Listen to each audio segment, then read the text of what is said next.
Good morning, friends. Welcome back to my channel BPSC Byte. This is day 2 of mains discussion. एक static question जो हम लोगों ने discuss किया था कि एक स्टैटिक क्वेश्चन एंड एक करंट अफेयर्स क्वेश्चंस हम डिस्कस करेंगे। ठीक है, मैं अपना इंट्रोडक्शन फिर से दे देती हूँ कि मैं शिखा सिंह हूँ। मैं प्रेजेंटली अभी असिस्टेंट ऑडिट ऑफिसर हूँ। मेरा सिलेक्शन एज रैंक 2 हुआ था डबल एओ में, एंड मैंने एफएओ में भी रैंक 4 प्राप्त की है, एंड 69th बीपीएससी में ही मैंने आरओबी मुझे मिली थी। ठीक है, ये मेरा शॉर्ट इंट्रोडक्शन है। अगर और भी कुछ मेरे मार्कशीट या इवैल्यूएटेड पेपर्स आपको देखने हैं तो आप मेरे टेलीग्राम चैनल पे जाके इजीली उसको एक्सेस कर सकते हैं।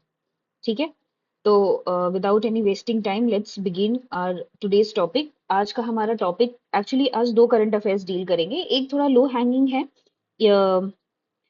ये है कि national industrial corridor development programme. ये हो सकता है कि बहुत ज्यादा नहीं आने की मतलब चांसेस है, बट द पॉइंट इज अगर ये आ गई तो आप इस पे लिख, क्योंकि मुझे लगता है कि ये शॉर्ट आंसर में आ सकता है, बिकॉज ये बिहार के लिए बहुत ही इंपॉर्टेंट है। क्योंकि जो एक कॉरिडोर है, जो एक कॉरिडोर बिहार से भी होके गुजरती है, दैट इज अमृतसर कोलकाता, इसीलिए ये इंपॉर्टेंट बनती है।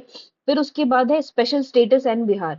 इस पे भी थोड़ा हम डिस्कशन करेंगे, क्योंकि on and again Bihar special status की डिमांड करता है। एंड लास्ट ईयर अगर देखें तो जून में भी उन्होंने एक रेजोल्यूशन पास किया था स्पेशल स्टेटस के लिए। ठीक है, इसलिए थोड़ा सा इस पे डिस्कशन बनता है कि whether Bihar should get special status और नॉट, क्या है उसमें निटिग्रिटी वो समझेंगे। बट उससे पहले एक और static question, that is Patna कलम। ये शॉर्ट आंसर्स में भी आ सकते हैं एंड ये लॉन्ग आंसर में भी आ सकते हैं। तो मैं बता दूंगी कि शॉर्ट आंसर्स को कैसे डील करना है एंड लॉन्ग आंसर्स को कैसे डील करना है। So let's begin. पटना कलम में अभी तक जो भी आया है, ठीक है, वो ये आया है कि साइलेंट फीचर या कैरेक्टरिस्टिक आता है एंड आर्ट एंड पेंटिंग आया है। जब शॉर्ट आंसर क्वेश्चन आए ना, तो आपको ज्यादा भूमिका नहीं बांधनी है। ये जैसे दो शीट है, ठीक है, तो यहाँ आपका इंट्रोडक्शन हो जाएगा पटना कलम का, फिर उसके बाद उसका कॉमन फीचर्स हो जाएगा, मेजर इंपॉर्टेंट जो आपके क्या बोलते हैं कंट्रीब्यूटर्स हैं, अभी उसका क्या रेलेवेंस है बिहार के पर्सपेक्टिव में या इंडिया के पर्सपेक्टिव में, एंड कंक्लूजन क्या है कि या एक्चुअली इससे पहले एक और है कि डिक्लाइन कैसे हुआ, एंड देन उसके बाद आपके बिहार के कंटेक्स्ट में आज के रेलेवेंस क्या है, और फिर कंक्लूजन जाएगा। तो आपका 2 पेज का शीट ऐसे ही जाएगा कि इंट्रोडक्शन होगा, कॉमन फीचर्स होगा, मेजर कंट्रीब्यूटर्स होगा, रीजन फॉर डिक्लाइन होगा, एंड देन फिर उसके बाद रेलेवेंस क्या है बिहार का, या बिहार ने क्या क्या स्टेप्स ली हैं पटना कलम को रिवाइव करने के लिए, एंड कंक्लूजन में what is the importance of Patna Kalam in Bihar history. And long answers में तो आपको पता ही है, मैं जब भी बोलती हूँ कि जब भी लॉन्ग आंसर हो तो आप एक फॉर्मेट बना के रखो कि आपका ये इंट्रोडक्शन होगा एंड कंक्लूजन होगा। इससे आपको बहुत ही टाइम सेविंग, मतलब टाइम सेविंग में हेल्प होगा। ठीक है, तो लेट्स बिगिन। इंट्रोडक्शन आप कैसे लिख सकते हैं कि Patna Kalam existed in Bihar between 18th and 19th century. ठीक है, the Patna Kalam is an art which is an amalgamation of Persian, Mughal and British. आप ना इसको ऐसे भी दिखा सकते हैं एक वेन डायग्राम के फॉर्मेट में कि देखो एक थोड़ा लोकल लेवल है, एक थोड़ा यूरोपियन इन्फ्लुएंस है, एक थोड़ा मुगल इन्फ्लुएंस है, तब जाके एक पटना कलम इवॉल्व हुआ है। ठीक है, this art form is not only grew and prospered on the land of Bihar, but also achieved worldwide fame by the name of Patna कलम। ये लॉन्ग आंसर के फॉर्मेट में इंट्रोडक्शन देना। शॉर्ट आंसर के फॉर्मेट में आप बस ये लिख सकते हो कि पटना कलम existed in Bihar between 18th and 19th century, and Patna कलम is an art form which is amalgamation of Persian, Mughal and British। ये it showcase the life of the common instead of the royal। मतलब इसको कहा जाता है कि common लोगों की ये आर्ट है। ठीक है, ये कुछ रॉयल पेंटिंग जैसे आप मुगलों में देखोगे तो शाहजहां था जो बहुत ही क्या बोलते हैं पेंटिंग एंड आर्ट के लिए जेनिथ अगर रीच किया था, तो उस समय किया था, तो उससे डील नहीं करता। कॉमन पीपल जैसे फिश मार्केट हो गया, बाजार हो गया, किसी का निकाह हो गया, तो ये सारे जो आइडियाज थे वो पेंटिंग पे उतार दिया जाता था। ठीक है, कोई बैकग्राउंड नहीं होता था, सिंपल सी पेंटिंग होती थी। लेकिन बिफोर गोइंग इनटू दैट, अगर लॉन्ग आंसर्स लिख रहे हैं तो मैं कहती हूँ कि थोड़ा सा एक हिस्टोरिकल पर्सपेक्टिव का फ्लो चार्ट भी आप बना देना। उससे क्या है ना कि थोड़ा सा एग्जामिनर को लगेगा कि नो यू नो द कि कैसे इवॉल्व हुआ है। ठीक है, इस वजह से अगर हिस्टोरिकल एवोल्यूशन देखें तो during Mughal era painting art flourished है। आपको पता होगा कि अकबर के टाइम पे कुछ हुआ, फिर उसके बाद शाहजहां के टाइम पे ना वो पीक पे चला गया, जहां पेंटिंग आर्ट नेचुरलिस्टिक तो नहीं रहा, लेकिन थोड़ा सा वो चीज ना शाहजहां के टाइम पे थोड़ा पिनाकल पे पहुंचा था। बट औरंगजेब क्योंकि थोड़ा मतलब पाइयस मुस्लिम था, ठीक है, पाइयस मुस्लिम, अगर आप देखो तो ड्राइंग वगैरह उतना ज्यादा नहीं माना जाता है, इसलिए ना उसकी पॉलिसी थोड़ी अफेक्ट की ये पेंटिंग एंड जो भी पेंटिंग या जो उसके इर्द गिर्द जो भी डेवलपमेंट थी। तो during Aurangzeb policy affected the art and artist got displaced to Murshidabad, ठीक है, वो वहां से हटके मुर्शिदाबाद आ गए। फिर क्या हुआ, Mir Jafar was the great enthusiast of art and culture. आप अगर मुर्शिदाबाद देखो तो वहां का जो हेड था वो मीर जाफर था, एंड मीर जाफर जो था ना वो भी थोड़ा सा पेट्रनाइज करता था आर्ट एंड कल्चर को। लेकिन जब बैटल ऑफ पलासी हुई, ठीक है, तो फिर क्या हुआ कि मीर जाफर हार गया, उसका बेटा क्या बोलते हैं मीर जाफर का आया, जो मिरान पॉलिसी वो फॉलो किया। तो क्या हुआ इससे ना कि बहुत ज्यादा डिस्प्लेसमेंट हो गई जो भी आर्टिस्ट थे जो आर्ट वगैरह करते थे। और उस समय अगर आपको मालूम है तो एशियन जो बिहार में है, Patna was very, Pataliputra was very affluent, मतलब बहुत ज्यादा रिच था वो। ठीक है, इसके वजह से क्या हुआ ना, जो भी आर्टिस्ट थे उनको लगा कि चलो ठीक है, यहाँ तो हमारा कोई फायदा है नहीं मुर्शिदाबाद में रहने से, इसलिए माइग्रेट करके वो शिफ्ट चले गए पटना। और पटना जो भूमि थी जो उन्हें एक ग्राउंड दिया या एक प्लेटफॉर्म दिया जहां वो शोकेस कर पाए अपने आर्ट एंड आर्किटेक्चर को, and that give birth to the art of Patna Kalam. ठीक है, पटना कलम ऐसे आया। ठीक है, फिर उसके बाद आप बात करते तो it was the first time that the history of art when Patna Kalam showcase the life of a common instead of royal. क्योंकि अगर आप देखो तो जब मुगल के टाइम पे था तो वो घराने में ही होता था, रॉयल घराने में ही पेंटिंग कर दिया। शाहजहां का आप देखे होंगे कि उसका पिक्चर ऐसे बनाया हुआ है, वो फल लगे हुए हैं, तो वैसे था। लेकिन कोई जो एक कॉमन आदमी का पिक्चर आर्ट एंड आर्किटेक्चर में यूज करता है, ये Patna Kalam was the first thing. Patna Kalam was articulated by the masses, it was an art of commons by the common. मैं कहती हूँ ये वाला लाइन हमेशा यूज करना कि Patna Kalam was the art of the common and by the common. Main torch bearer of this style were artist like Dallu Lal, Ulas Lal, ठीक है, चंग लाल। अमंग वुमेन क्या थी, सना बीबी थी, ठीक है, दचो बीबी थी। ठीक है, अभी हम और आगे देखेंगे, हम पीछे एक और लिखे हुए यहाँ पे, दैट इज ये देखो फेमस जो थे ना आर्टिस्ट, ये भी आप ना एक डब्बा बना के लिख सकते हो कि फेमस जो आर्टिस्ट थे वो कौन कौन थे। फेमस ईश्वर प्रसाद वर्मा जो भारत माता का बनाए थे ड्राइंग, गोपाल लाल थे जो होरी का पिक्चर बनाए थे, शिवाला थे जो मुस्लिम वेडिंग या मुस्लिम निकाह का ड्राइंग किए थे, महादेव लाल जो है सैड स्टैचू ऑफ वुमेन का वो ड्रॉ किए थे। तो अगर आप इंपॉर्टेंट कंट्रीब्यूटर्स में देखें तो ईश्वर प्रसाद वर्मा, गोपाल लाल, शिवलाल, महादेव लाल, तो ये था। ठीक है, तो इंपॉर्टेंट कंट्रीब्यूटर्स आप यहाँ पे हेडिंग देके ना लिख सकते हो कि इंपॉर्टेंट कंट्रीब्यूटर्स ये थे, ये ना उन्होंने ड्राइंग किया। लेकिन जब आप लॉन्ग आंसर क्वेश्चन डील कर रहे हो तो आप उसको थीमेटिक एरिया में डिवाइड कर दोगे, जैसे हमने पाला में डिवाइड किया था। ठीक है, जैसे आर्किटेक्चर था, आर्किटेक्चर में हिंदुइज्म एंड बुद्धिज्म था, फिर स्कल्पचर था, फिर टेराकोटा था, फिर उसके बाद पेंटिंग था। तो वैसे ही इसमें भी थीमेटिक एरिया में हम लोग डिवाइड करेंगे ताकि एक एग्जामिनर को पिक्चर मिल जाए कि आपको ये अ, मतलब ये पॉइंट्स पे आपको आता है। तो पहला हम देखेंगे कि बैकग्राउंड क्या है, फिर स्टाइल क्या था, लोकेशन कहाँ है, सब्जेक्ट क्या है, ड्राइंग मेथड क्या है, कलर्स क्या यूज किए। तो these are the broad thematic areas which you have to deal in this question. ठीक है, बैकग्राउंड की बात करें तो पहला बैकग्राउंड आता है, बैकग्राउंड हमेशा क्लीन रहता था, वो कुछ ऐसा नहीं था कि कुछ डिजाइन वगैरह बना हुआ है। That was white and no use of pencil to delineate the contours and focus on the subject। Patna कलम का यही इंपॉर्टेंट था ना कि बैकग्राउंड को कुछ बहुत ज्यादा वाइब्रेंट नहीं बनाते थे, जो सब्जेक्ट होता था, चाहे वो बाजार हुआ या फिश शेलिंग, एक आदमी जो फिश शेल करा, वो सब्जेक्ट को बहुत ज्यादा इंपॉर्टेंस देते थे। दूसरा है style, it was fusion of native and the foreign language. यहीं पे ये वेन डायग्राम बना देना, आप यहाँ मुगल कर देना, यूरोपियन कर देना, लोकल कर देना। ठीक है, इंडो वेस्टर्न स्टाइल है, comprise of local, Mughal and European. Location की बात करें, जब भी लोकेशन की बात करें ना, तो the main area of the style, ये डायग्राम जरूर बनाना है, ये भी बनाना, ये वेन डायग्राम भी बनाना है। ये आपके आंसर्स को ना एग्जामिनर का क्या बोलते हैं अपना आंख खींचेगा अपने आंसर की ओर और उसको लगेगा कि no this person has done something different, ये कुछ इन्होंने अलग किया है। तो जब लोकेशन की बात करें तो लोधी कतरा है, दीवान मोहल्ला है, आरा है, दानापुर है। तो ऐसे गंगा बना के लिख देना, यहाँ पे पटना था, यहाँ दानापुर लिख दो, सेंटर ऑफ आर्ट था। तो दिस इज सिंपल डायग्राम जो आपको पिक्चराइज करना है। फिर सब्जेक्ट क्या था, देखो यहाँ पे मैं बोल सकती हूँ it was an art bye the common, for the common है। ठीक है, तो it was an art of common, so the painting contain subject like carpenter, cutting would, women selling fish, ठीक है, कहार है, ब्लैक स्मिथ है, गोल्ड स्मिथ है, सेवक राम है, हुल्लास लाल है। फिर वहीं पे आप ये लिख सकते हो, आई थिंक जो तुम्हारे प्रसाद भारत माता का बनाया गया था। ठीक है, फिर होरी का किन्होंने बनाया था, तो आप ये भी लिख सकते हो। लेकिन एक बॉक्स बना के आप एक और चीज बता सकते हो, the artist started practising this particular style and started creating with the business point of view. Therefore, some of the art enthusiasts recognize them as फिरका या market style of painting. ये तो जनरली कॉमन के लिए था, लेकिन क्योंकि British era था, तो क्या होता है कि बिजनेस डेवलप करने के लिए या बेचने के लिए वो क्या करते थे, आइवरी शीट पे या मिक्का पे ना ऐसे पेंट करके ना उन्हें ब्रिटिशर्स को बेचा करते थे। तो ये एक नीश बिजनेस भी हो गया था पटना कलम उस समय के लिए। तो ये एक पॉइंटर आप दे सकते हो। ड्राइंग मेथड क्या था? Kajli siyahi was the technique used in which outlines were not made. These brushes were made from the fur of the animal like squirrel and drawing made. जो पटना कलम का आर्ट का जो स्टाइल बोला जाता है उसे कजली सियाही बोला जाता है। ठीक है, कजली सियाही का वो जो पेंटिंग ब्रश है वो एनिमल से बनता था।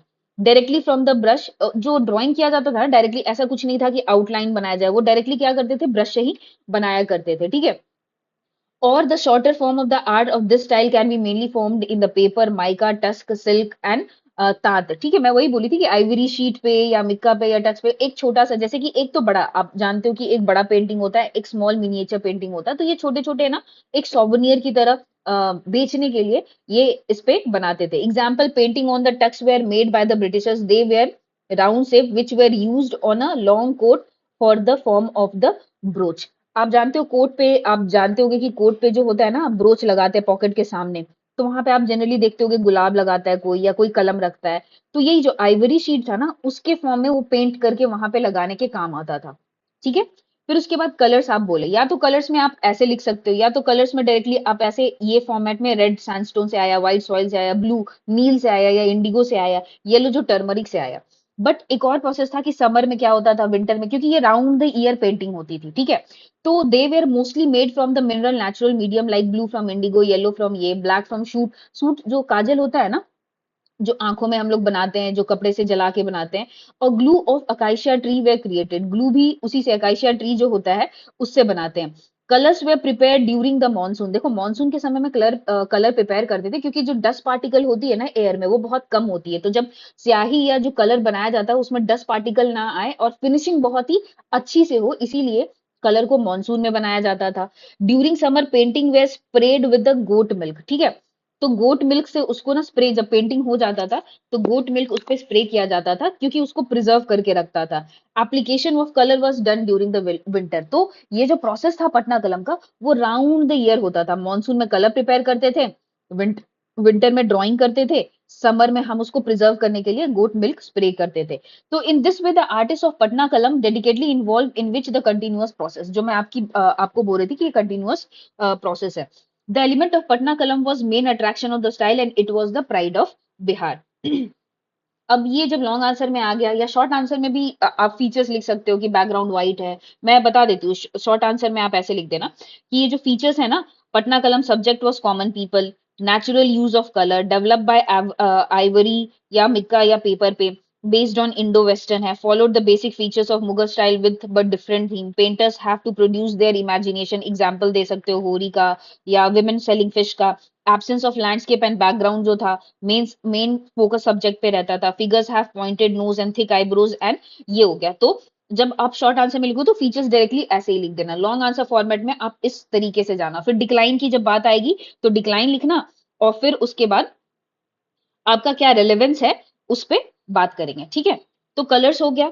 But in 1861 English businessman Charles D'Oyly, ठीक है, established a litho press in Gulzar Bagh. Thus, the end of this style of the art was evident from the fact that the painter were created quickly and technical growth stopped. Basically Patna कलम round the year था, लेकिन जब आप समझते हो कि machine आ जाती है तो वो सब क्विकली प्रिंट कर सकता है एंड फिनिशिंग भी उसकी बहुत ज्यादा अच्छी होती है। तो this was the death nail in Patna Kalam. Death nail in Patna कलम का आर्ट का जो है ना वो स्टार्ट हो चुका था डिक्लाइन यहाँ पे 1861 में चार्ल्स डी आइल्स जब लिथो प्रेस आया था। लेकिन अदर फैक्टर्स भी थे जो कि कंट्रीब्यूट कर रहे थे पटना कलम के डाउनफॉल में। क्या क्या था देखते हैं। लैक ऑफ पेट्रनेज था। एक लैक ऑफ पेट्रनेज कैसे होता था, जैसे कि हम बोले ये कॉमन पीपल का आर्ट था बाय कॉमन, तो अब कॉमन पीपल तो पेट्रनाइज नहीं करेंगे ना आर्ट एंड कल्चर, क्योंकि उनके पास पैसे नहीं होते थे। लेकिन अगर आप बड़े बड़े महलों में जाओ या मुगल्स में देखो तो वो क्या करते थे, एक पेंटर को रखते थे, किसी कवि को रखते थे, किसी लेखक को रखते थे, वो पेट्रनाइज करते थे कि चलो इसको प्रिजर्व करना है। चूंकि Patna Kalam was art of common, इसीलिए उसको ज्यादा पेट्रनाइज नहीं किया गया या नहीं हो सका। ठीक है, फिर development of litho press, photographic camera भी आ गई थी। तो जब कैमरा आ जाएगा तो फिर उसका इंपॉर्टेंस क्या है, जो डेली लाइफ जो पिक्चर में बना रहा है उससे बेटर उसको खींच के फोटोग्राफ में ये कर लो। Less income, less incoming outgoing of tourist and the britishers, क्या हो गया था, क्योंकि जब ब्रिटिशर्स भी अब तो बाहर जा रहे थे इंडिपेंडेंस के समय में, उनका भी लाइफ डिफिकल्ट होते जा रहा था। तो क्या हो रहा था कि मेन जो अ, खरीदार थे वो ब्रिटिशर्स थे एंड टूरिस्टर थे, तो वो डिक्रीज हुआ, तो पटना कलम का डाउनफॉल स्टार्ट हो गया। एंड अदर पेंटर लाइक राजा वर्मन भी आने लगे। मतलब अब ना पटना कलम क्योंकि थोड़ा सा ओल्ड था एंड मॉडर्न आर्ट फॉर्म भी जन्मने लगा, तो जब कंपटीशन आ जाती है मार्केट में तो बट ऑब्वियस है कि आपका जो डाउनफॉल है वो आना लाजमी है, ठीक है। तो अदर आर्ट फॉर्म भी आने लगे जैसे राजा वर्मन का। लेकिन अब इसका कंक्लूजन आप कैसे लिखोगे? द पटना कलम born on the land of the Patna Shaw golden period wrote its own story, elevated its success. The prospering Patna Kalam from 1760 to 1950 AD finally died with the demise of last artist in the era of Ishwari Prasad Verma. ठीक है? These are almost 175 painting which are preserved at the various places like Jalan Museum, Bihar State Art Gallery, National Museum, Kolkata, Victoria Albert Museum in London.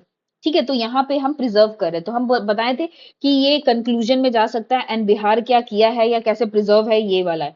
The government intention to present untouched aspect of the school of the art from the people is through compilation of Bihar की विरासत and coffee table book. तो Bihar government है ना, वो कुछ steps ली है जैसे कि बिहार की विरासत या कॉफी टेबल बुक, जहां पे ये आर्ट को ना प्रिजर्व करने की कोशिश की गई है। तो क्या कंक्लूजन लिखे? The style of the art is still found in the personal collection of royal families, art enthusiasts, and national and international level of speaks volume of the golden past of the art skill in Bihar and showcase the same in front of the global community. On positive note बोलेंगे, ऐसा नहीं बोलेंगे कि पटना कलम मर गया, ठीक है, डाई हो गया, लेकिन एक तरीके से बोलेंगे कि अभी भी वो सरवाइव कर रहा है नेशनल इंटरनेशनल लेवल पे। तो मैंने आपको दोनों अप्रोच बता दिया कि कैसे आप लॉन्ग आंसर फॉर्मेट में लिख सकते हो एंड शॉर्ट आंसर फॉर्मेट में लिख सकते हो। नाउ हमारा नेक्स्ट इंपॉर्टेंट टॉपिक है national industrial corridor development programme है, ठीक है। तो जो national industrial development corridor programme है, ये अगर बात करें तो ये मैप आप जरूर बनाना जब वो आएगा, और कुछ कुछ मैप मैप पे मार्क कर देना, जैसे अमृतसर है, दिल्ली है, ये कोलकाता है, ये चेन्नई है, कोची है, बैंगलोर है, ये बैंगलोर है, ये मुंबई है। और फिर यहाँ पे ना ऐसे एरो देके बिहार से जो अमृतसर का ना ये गया वगैरह से पास हो रहा है, तो कहीं ना कहीं ये एरिया के लिए डेवलपमेंट के लिए बिहार के लिए इंपॉर्टेंट बन जाता है, ठीक है।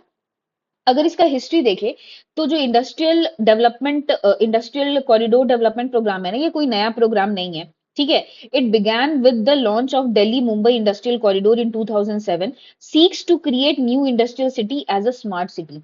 जब हम ये इंडस्ट्रियल कॉरिडोर बताते हैं, मतलब हम लॉजिस्टिक जो होता है, ठीक है, अगर इंडिया के लॉजिस्टिक कॉस्ट देखें तो वो ऑलमोस्ट 14% है, एंड इसको रिड्यूस करके हम सोच रहे हैं कि इसको 8% तक ला जाए, क्योंकि ईज ऑफ डूइंग बिजनेस ना इससे इंप्रूव होता है, एनहांसमेंट होता है। इस वजह से इंडस्ट्रियल कॉरिडोर बहुत ही जरूरी है किसी भी इकोनॉमिक ग्रोथ के लिए या किसी भी कंपनी, सॉरी, किसी भी कंट्री या किसी भी स्टेट के लिए, ठीक है। तो ये एक लाइफलाइन हो सकती है बिजनेस के लिए, ठीक है। तो लेट्स अंडरस्टैंड दिस टॉपिक कि क्या क्या इसमें है। तो union government has recently approve 12 new industrial corridors nodes in the cities. आप इस तरीके से देख सकते हो कि 12 ऐसे इंडस्ट्रियल कॉरिडोर है जिसको यूनियन कैबिनेट ने नॉड दी है।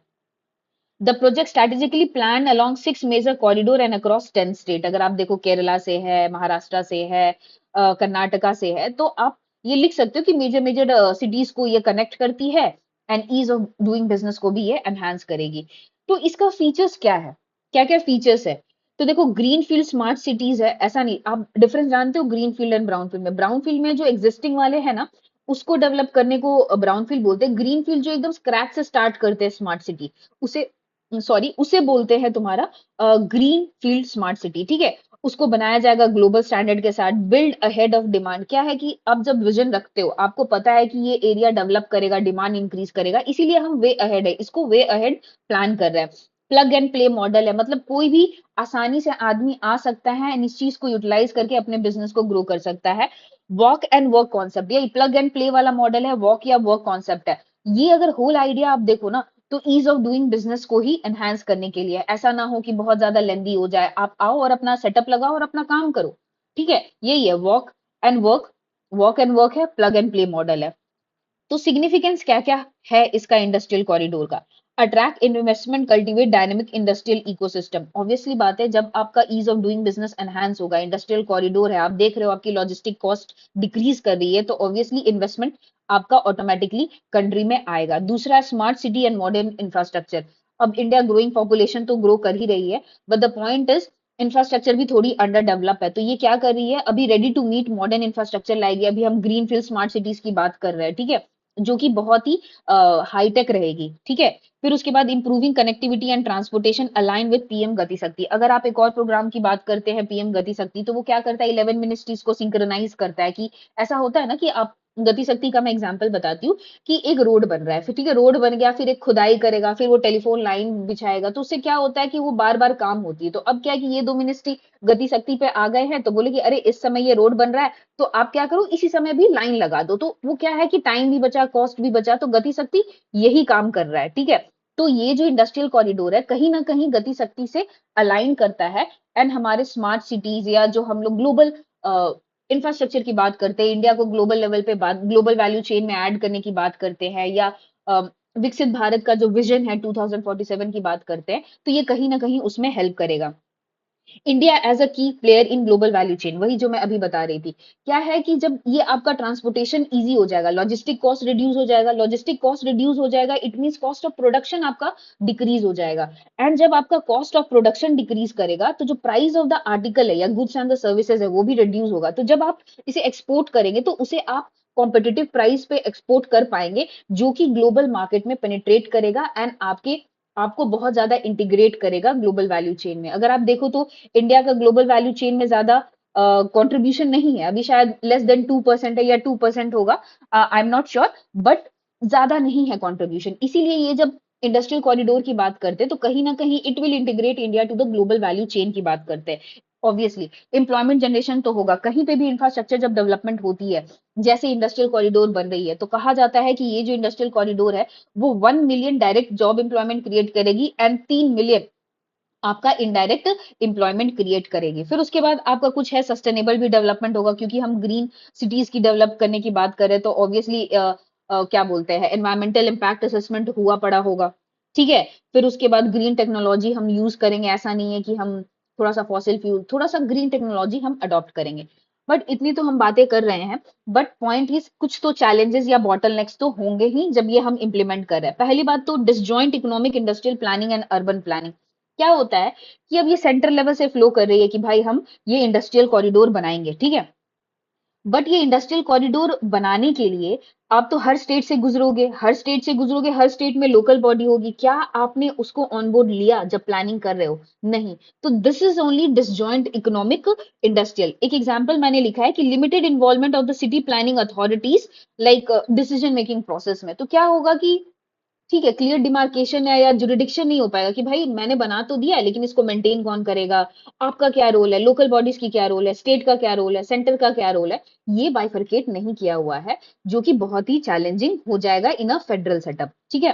फिर उसके बाद इंस्टीट्यूशनल कैपेसिटी है। अब जब कोई इंफ्रास्ट्रक्चर डेवलप होता है, आपको पता है उसका लॉन्ग जेस्टेशन पीरियड है, ऐसा तो है नहीं कि एक साल में बन के तैयार हो जाएगा, 12 साल लगेंगे, 15 साल लगेंगे। तो जब लॉन्ग जेस्टेशन पीरियड होता है, तो उसका रिटर्न भी थोड़ा मुश्किल होता है and lack of train staff भी होता है। कि जब आप हाईटेक बना रहे हो, मॉडर्न इंफ्रास्ट्रक्चर पे बना रहे हो, तो जो ट्रेंड भी ह्यूमन रिसोर्सेस है, क्या वो उतना ट्रेंड है कि नहीं कि ये कैपेसिटी को वो हैंडल कर पाए। लैंड एक्विजिशन भी है आपका। इंडियन इंफ्रास्ट्रक्चर रिपोर्ट 2009 कहता है, highlighted 70% of delay in infrastructure is due to land acquisition. I think एक नीति आयोग का भी एक रिपोर्ट था जो बोलता है कि शायद एक लैंड एक्विजिशन केस को सॉल्व करने के लिए शायद 20 साल लगते हैं, ठीक है। तो नीति आयोग का भी एक रिपोर्ट ये कहता है कि land acquisition is the major bottleneck in any infrastructure project. फिर उसके बाद और चैलेंजेस में आते हैं conversion of land from agriculture to non agriculture land. यहाँ पे एक ये भी पॉसिबिलिटी है कि हम तो बोल रहे हैं कि भाई इंडस्ट्रियल कॉरिडोर बनाएंगे 12 टू, बट ऐसा तो हो नहीं सकता कि कोई एग्रीकल्चर लैंड बीच में नहीं आए। तो क्या पॉसिबिलिटी है, हो सकता है कि एग्रीकल्चर लैंड को भी हम नॉन एग्रीकल्चर में कन्वर्ट कर दे।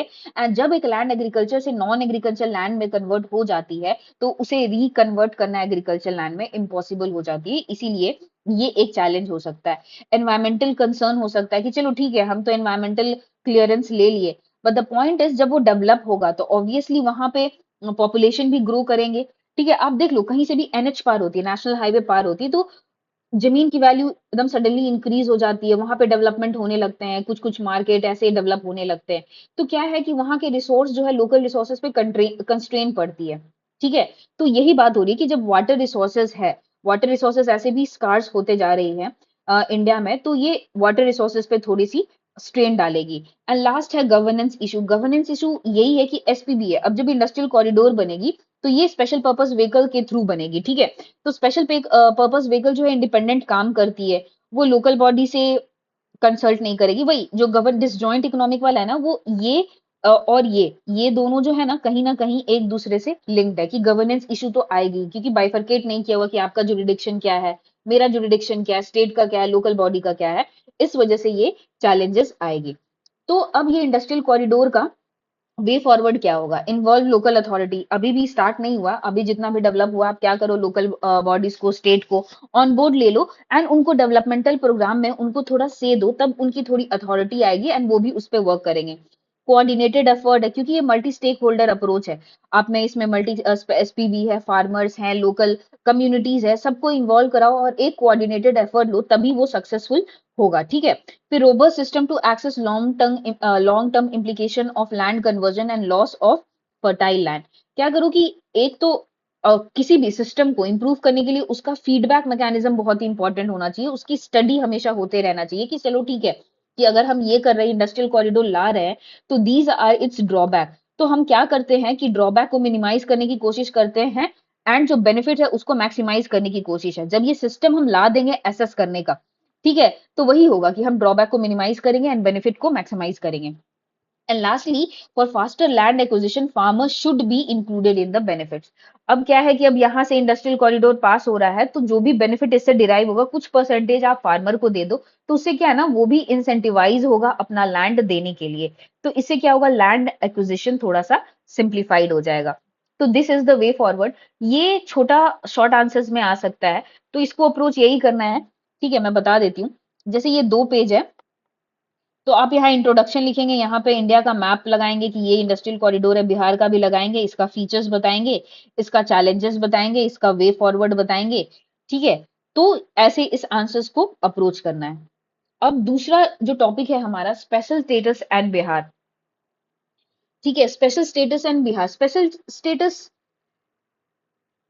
ये हो जाएगा स्पेशल कैटेगरी स्टेटस। ठीक है, स्पेशल स्टेटस और स्पेशल कैटेगरी स्टेटस दो डिफरेंट थिंग है। स्पेशल स्टेटस हो गया जैसे कि आर्टिकल 370 जो जम्मू कश्मीर को स्पेशल स्टेटस देता है, it is more of a political thing, political and legislative thing, कि वो अपना मैनेज कर ले या वैसे कर ले। लेकिन स्पेशल कैटेगरी स्टेटस जो है ना, वो इकोनॉमिकल एंड फाइनेंशियल टर्म में ज्यादा डील करता है। इसीलिए थोड़ा सा डिफरेंशिएट कीजिए कि स्पेशल स्टेटस क्या है, स्पेशल कैटेगरी स्टेटस क्या है।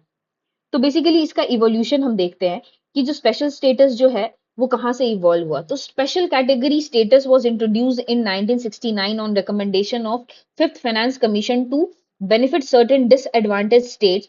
First states were Jammu and Kashmir, Assam and Nagaland, जहां पे ये स्पेशल स्टेटस अप्लाई हुआ था। बिहार की बात करें तो Bihar on and on continuously special category status के लिए डिमांड करता है। अगर देखा जाए तो लास्ट ईयर जून 2024 में Bihar cabinet pass the resolution requesting centre to grant special state category.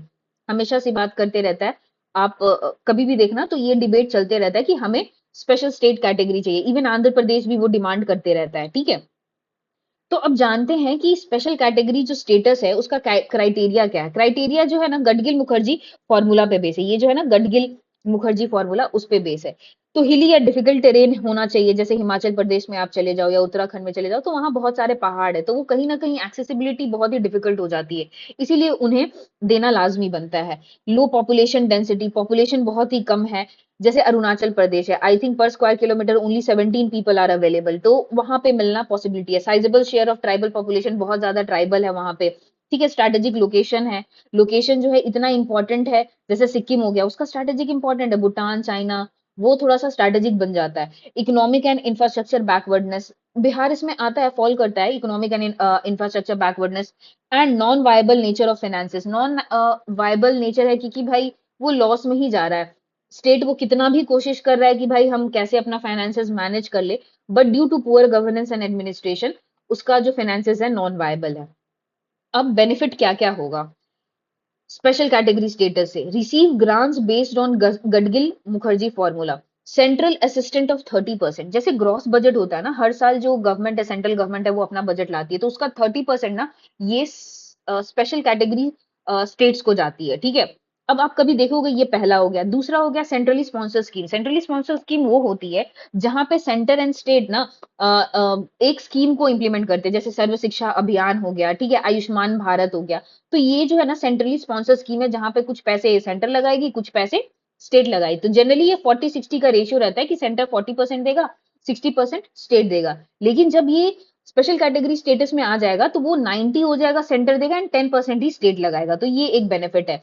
Non lapsibility of unspent money and carry forward to next year. आपको मालूम होगा कि जब भी बजट पास होता है तो जो भी फंड एलोकेट होती है स्टेट गवर्नमेंट को, वो लैप्स कर जाती है पोस्ट मार्च। इसीलिए कभी कभी आप शायद लक्ष्मीकांत में पढ़ोगे, उसे मार्च रस बोलते हैं, कि पैसे खर्च करने की होड़ लग जाती है, क्योंकि ये लैप्स कर जाएगा and next year carry forward नहीं होगा। लेकिन आपको जब स्पेशल स्टेटस मिल जाएगा तो ये कैरी फॉरवर्ड हो जाएगा एंड ये नॉन लैप्सेबल रहेगा, ठीक है।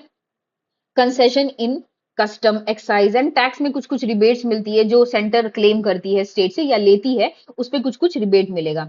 अभी फिलहाल देखा जाए तो यहाँ पे 11 स्टेट्स है जिनके पास ये स्पेशल स्टेटस है। आसाम है, नागालैंड है, हिमाचल प्रदेश है, मणिपुर है, मेघालय है, सिक्किम है, त्रिपुरा है, अरुणाचल प्रदेश है, मिजोरम है, उत्तराखंड है एंड तेलंगाना है, ठीक है।